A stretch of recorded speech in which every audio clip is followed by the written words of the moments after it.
Vamos a continuar con la revisión de la sesión número 3 que corresponde a primeros auxilios. Es importante recordar que el papel del brigadista, el papel de la persona que va a prestar la primera respuesta es justamente brindar todo su soporte, todo su contingente en tratar de mantener estable a la persona hasta que venga el personal especializado a la atención respectiva. Por esta razón, el brigadista, el personal que conforma la brigada, debe estar debidamente capacitado, debidamente entrenado para que pueda brindar el soporte, la actuación adecuada y correcta, porque una mala actuación también, en vez de generar una ayuda, se puede complicar. Eso es lo importante, tener claro el panorama del límite hasta donde nosotros podemos llegar como brigadistas para atención en primeros auxilios. Dicho esto, nosotros vamos a revisar las etapas de primeros auxilios. Primero nosotros debemos examinar a la persona que requiere la atención. ¿Cómo hacemos esto? Verificando el estado de conciencia de la persona y analizando el lugar donde se encuentra la persona. Como segunda instancia, nosotros debemos planificar, es decir, si yo necesito apoyo, ayuda de otra persona, o qué requerimiento voy a prestar en primeros auxilios a la persona que está accidentada o que requiere dicha atención. Posterior a ello, yo ya voy a actuar, es decir, a prestar mi contingente, a tomar el pulso a la persona, el preguntarle si se encuentra bien, el hacerle preguntas, tratar de mantenerlo siempre despierto, eso es importante. Si yo me doy cuenta que requiere ya una atención mayor, pues tratar de preparar lo mejor posible a la persona para el traslado. Eso es actuar. Finalmente yo voy a evaluar, es decir, todas las cosas que yo he estado haciendo, verificar que realmente hayan sido efectivas mis medidas de primeros auxilios. ¿Cuáles van a ser los principios básicos de actuación o llamadas también fases de actuación? La famosa PAS. ¿Por qué? La P es proteger el lugar de los hechos. ¿Cómo se logra esto? Con la protección del accidentado y del socorrista. Para ello hay que considerar que es preferible alejar el peligro que movilizar al accidentado. En resumen, hay que hacer seguro el lugar de la emergencia. ¿Cómo logro esto? Por ejemplo, señalizando el área donde está el accidentado, retirando ciertos peligros, como por ejemplo el tema de desconexión de la electricidad. De ese modo, yo voy a tratar de proteger el lugar de los hechos. La segunda palabra, la A, significa avisar a los servicios de socorro. ¿Cómo lo hago? En nuestro caso, llamando al 911, si es que nosotros estamos ya prestando la atención al accidentado y existe alrededor gente, pues pedirle a alguien y decirle: tú, ayúdame llamando al 911 o llamando a la Cruz Roja o pidiendo ayuda a instituciones o entes externos. Una vez que hemos llamado o nos han ayudado llamando, es importante que se diga el lugar exacto donde está ocurriendo o donde está el accidentado, el tipo de accidente, el número de heridos y la situación actual en que están. Identificarse, eso es importante, decir nombre y apellido para que sepan que es algo real, que es un evento real que se está pasando. De ese modo yo voy a cumplir el avisar a los servicios externos. Por último, La S significa socorrer y aplicar los conocimientos. ¿Cómo logró esto? Actuando rápidamente, pero al mismo tiempo con calma. Actuar según el orden de las prioridades, eso es importante. Realizar maniobras sencillas encaminadas a evitar lesiones. ¿Por qué? Porque nuestra atención es justamente de primeros auxilios. Nosotros no somos médicos para poder actuar a ese nivel, pero sí con los conocimientos básicos para prestar el soporte y evitar que se puedan agravar lesiones o salvar inclusive la vida de alguna persona.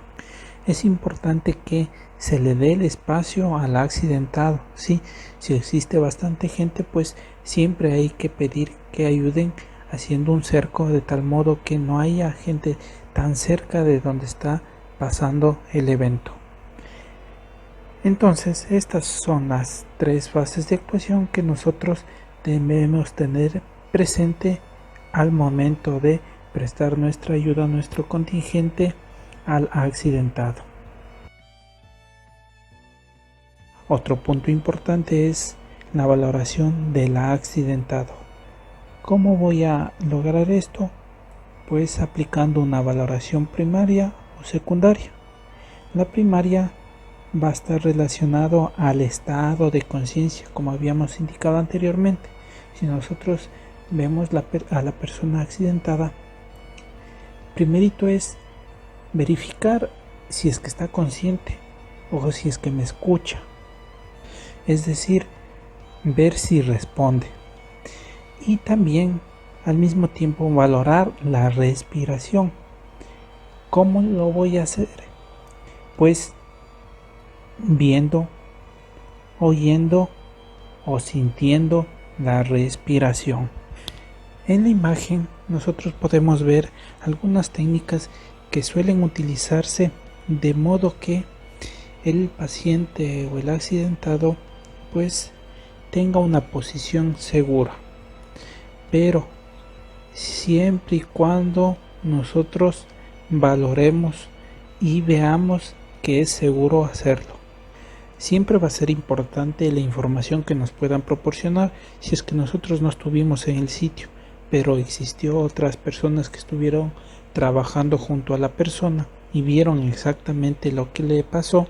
Entonces esa información me va a servir mucho como para poder yo realizar una actuación adecuada. Caso contrario, si es que yo pretendo movilizar, mover, transportar, etcétera, va a ser una imprudencia porque yo puedo agravar las lesiones que puedan tener la persona y luego se va a complicar mucho. Con respecto a la segunda evaluación o a la evaluación secundaria, porque la primaria ya habíamos indicado que se refiere al estado de conciencia y a la respiración. En cambio, la secundaria me va a servir para verificar o detectar si es que existen lesiones, hemorragias, heridas, quemaduras, fracturas, etcétera, y aplicar inmediatamente los primeros auxilios hasta que vengan los servicios médicos pertinentes o la persona especializada para atención del paciente, del accidentado. Entonces, todo esto recordar y tener presente al momento de prestar los primeros auxilios. Los signos vitales son indicadores que reflejan el estado fisiológico de los órganos vitales y que pueden ser cuantificados. ¿Cuáles son estos? El pulso, la frecuencia respiratoria, la temperatura corporal y la presión arterial. Vamos a hablar de cada uno de ellos. El pulso es uno de los signos vitales que me sirven como indicador para verificar cómo va a estar la persona, ¿sí? Es decir, si es que está aún con vida o no. Es importante que Nosotros podemos tomar el pulso en la mano, en el cuello, pero cuando una persona está accidentada, siempre debemos tomar el pulso en el cuello, porque ahí es en donde nos va a dar la información más acertada de cómo está la persona. Como se puede ver en imagen, con los dos dedos yo debo colocar en el cuello para poder sentir el pulso de la persona. Otro de los signos vitales decíamos que era la frecuencia cardíaca. Esta frecuencia se mide por lo general cuando una persona está en reposo y consiste en verificar la cantidad de respiraciones durante un minuto. Es decir, cada vez que se eleva el pecho yo voy ahí realizando el conteo. Recordemos nuevamente, cuando íbamos a hacer la evaluación primaria decíamos que debemos verificar el estado de conciencia. También debíamos verificar si es que esa persona está respirando, si esa persona tiene frecuencia cardíaca, si esa persona tiene pulso, ¿sí? Entonces todo se complementa. Otro de los signos vitales es la temperatura corporal. Generalmente, para una persona de edad promedio, el parámetro o este parámetro de temperatura puede estar en el rango de 36 a 37 grados centígrados. Para el caso de una persona que se encuentre accidentada o una persona que ha sufrido un evento, va a ser un poco complicado conocer la temperatura corporal que tiene en ese momento. ¿Por qué? Porque ahí de vuelta necesitamos algún instrumento para poder verificar cuál es la temperatura que tiene la persona. Lo que sí podemos verificar es tocando a la persona y viendo si es que está caliente, si es que está fría. Entonces también podría ser un indicador general que me pueda servir para verificar el estado de la persona. La reanimación cardiopulmonar, o llamado también RCP. Ojo, no es que yo deba aplicar inmediatamente RCP para todos los casos. Esto simplemente o únicamente se deberá aplicar cuando la persona deje de respirar. Cuando nosotros aplicamos RCP, el objetivo es 1. Generar que se haga el bombeo de sangre y 2. Introducir o ingresar oxígeno, ¿sí? O aire. Entonces, eso es básicamente lo que vamos a pretender con el RCP. Es importante mencionar que una persona calificada, una persona entrenada o que haya realizado entrenamiento en este tipo de actividad, sea la que lo practique, sea la que lo ejecute, ¿sí? Nosotros no podemos aventurarnos a hacer un RCP si es que no tenemos el conocimiento y la experticia para hacerlo, porque nosotros podemos generar un daño en la parte del tórax. Entonces, eso también tomar en cuenta. Generalmente se hace una combinación de 2 ventilaciones de una duración de 2 segundos por 30 compresiones torácicas continuas. Si por alguna razón la persona dejó de respirar, nosotros inmediatamente debemos aplicar el RCP, ¿sí? Y no es que yo tenga que parar en algún rato. Si yo comienzo a hacer el RCP, yo debo continuar ejecutándolo hasta que llegue la gente con los equipos adecuados. Otro punto que hay que acotar es que recordemos siempre primero mi seguridad. Yo sé que debo ejecutar un RCP, pero debo ejecutarlo de manera segura, no con un contacto directo con el fluido de la persona que está accidentada o que necesita el RCP. Ese aspecto considerarlo, sí.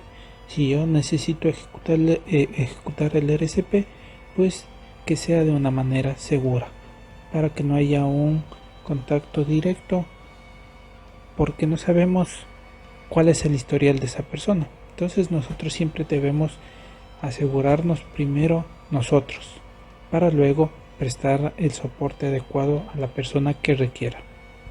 Aquí en la diapositiva hay una serie de imágenes que me van a indicar paso a paso cómo yo debo realizar el RCP y cuál es la manera correcta de posicionar las manos en el punto adecuado para poder presionar.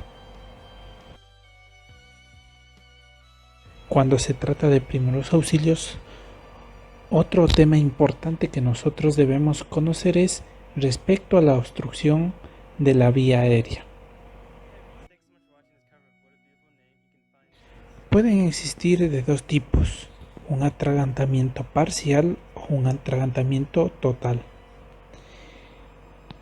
Cuando se trata del parcial, se puede escuchar todavía la voz, ¿sí?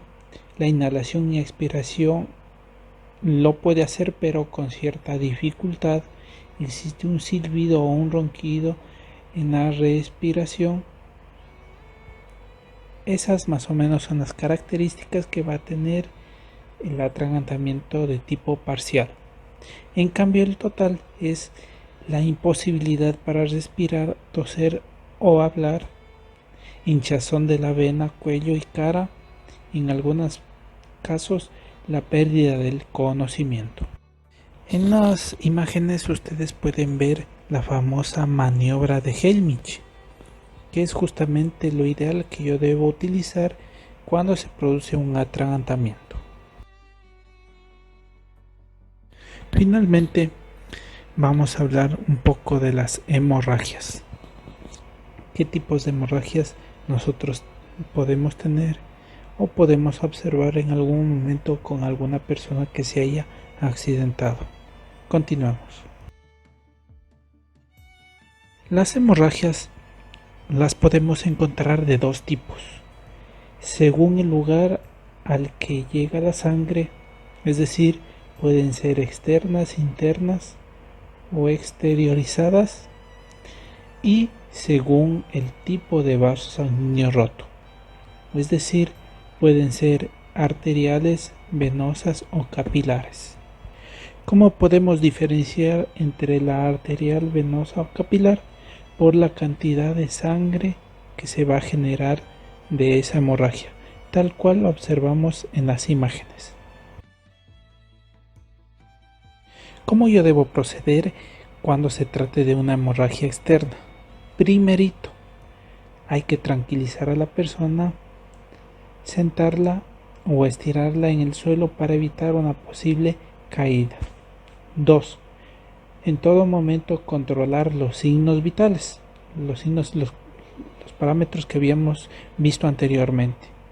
Y 3. Controlar y parar la hemorragia realizando una compresión directa o compresión arterial en caso de que no cese la primera maniobra.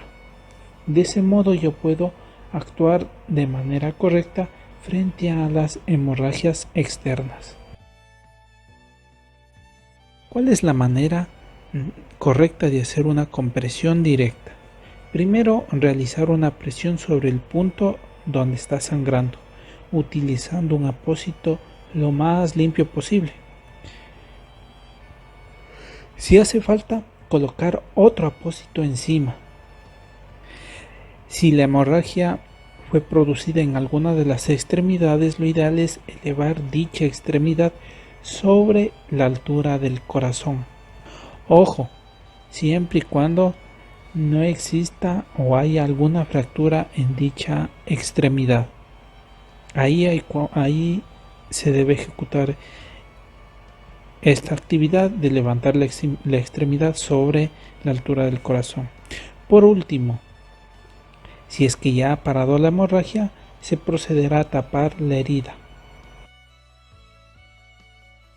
En cambio, la compresión arterial consiste en encontrar la arteria principal que riega la extremidad que está sangrando, es decir, buscar la arteria humeral en los brazos o la arteria femoral en caso de las piernas. Posterior a ello, generar una presión con la mano lo más fuerte posible para detener la circulación sanguínea de esa extremidad y así poder detener la hemorragia. Ojo, los torniquetes ya no se usan, o si se usan son en casos extremos. ¿Por qué? Porque a la larga, si es que no es aplicado adecuadamente este torniquete, puede ser contraproducente y generar problemas en las partes donde se haya colocado dicho torniquete. Entonces por eso es que no se lo usa ya. Actualmente ya no se usa, o como indico, si es que se va a usar es por un tema puntual y extremo. En las imágenes podemos nosotros ver la presión que se está ejerciendo en algunas partes, como por ejemplo en la carótida, en el femoral, en la subclavícula, en el humeral, es decir, en ciertas partes en donde nosotros sabemos que van a encontrarse arterias. Cuando una persona ha sufrido hemorragias, siempre es mejor que sea una hemorragia externa, porque es visible y nosotros ya sabemos que debemos realizar una presión o tratar de contener o cortar esa hemorragia.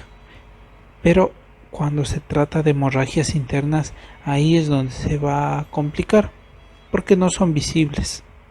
Entre algunas recomendaciones cuando se trate de hemorragias internas es controlar los signos vitales, tranquilizar en todo momento a la persona, hacer que la persona se estire y que eleve las piernas. Ojo, aquí nuevamente recalcamos, siempre hagan esta actividad cuando no se sospeche que hay un traumatismo craneal. Se debe aflojar la ropa para que haya una mayor circulación sanguínea. Tratar de evitar que la persona pierda calor corporal. Por último, trasladar urgentemente a la persona a un centro hospitalario. Entonces, estas han sido las cosas principales que nosotros hemos mencionado respecto a hemorragias. Con esto terminaríamos esta sesión. Como indicábamos, todos los brigadistas deben tener conocimientos generales y básicos en primeros auxilios. Sabemos que dentro de la organización interna vamos a tener brigadas para control de incendios, para control de derrames, para rescate, para evacuación, y también una brigada de primeros auxilios que específicamente se van a dedicar a atender estas situaciones. Pero nosotros como brigadistas sí debemos tener conocimientos generales y básicos para realizar estas maniobras. Con esto hemos concluido la sesión de primeros auxilios. En el siguiente módulo hablaremos ya de lo que son brigadas de emergencia.